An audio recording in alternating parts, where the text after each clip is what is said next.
Ted, tell us about the significance of Spring Festival. Well, this is one of the most important Chinese holiday in the Chinese history. It has almost 4,000 years of history, and it offers the core values of the Chinese community, including the family reunion, honoring the ancestors, respect to your neighborhood, and togetherness. How do you help your students learn more about Chinese New Year? What elements do you bring into your classroom so that they can take part, whether they're Chinese or not? I can talk a lot about that, but there are basically two ways.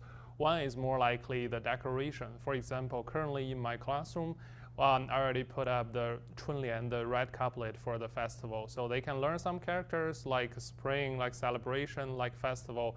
And also they got Hongbao, the red envelope, time by time. The other way is more like on-hand activity, interactive. For example, my colleague and I, we organized two almost become the tradition of the Chinese program. One is that they're going to have a field trip to the Smithsonian Asian Art Museum, followed by a dumpling making activity in the local Chinese restaurant, followed by a karaoke singing contest in Chinese. And then around the time of the Spring Festival, we're going to do, inspired by the CCTV Spring Gala, we're going to have our own gala, all like a temple fair. So students gonna have the opportunity with the parents to do the dragon dance. Once was in cathedral, once was in auditorium.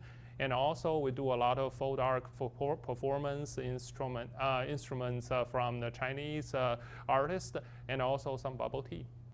I mean, that sounds like a pretty fantastic Yeah. holiday period, very traditional. What kind of response have you seen from your students, especially ones, this is maybe not their first time or second year or third year, knowing that this is a special time?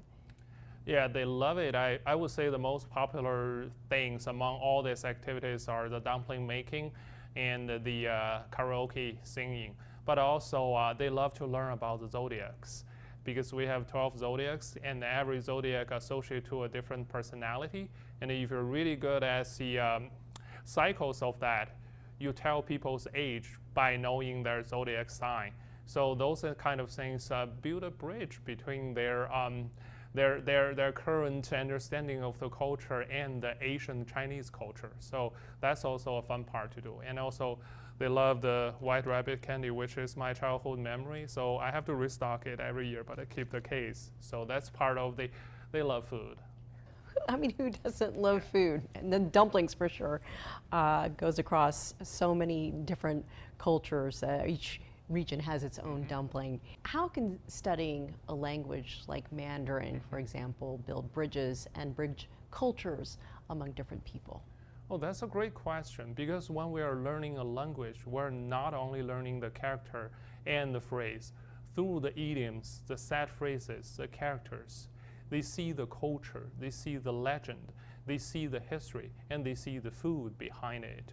For example, using the Spring Festival as a main theme, which we did every year, when they are learning the dumplings, they learn the story about the famous Chinese doctor Zhang Zhongjing and his invention about the dumpling, putting it as a medicine to help the poor people to prevent them from the frostbite in the wintertime.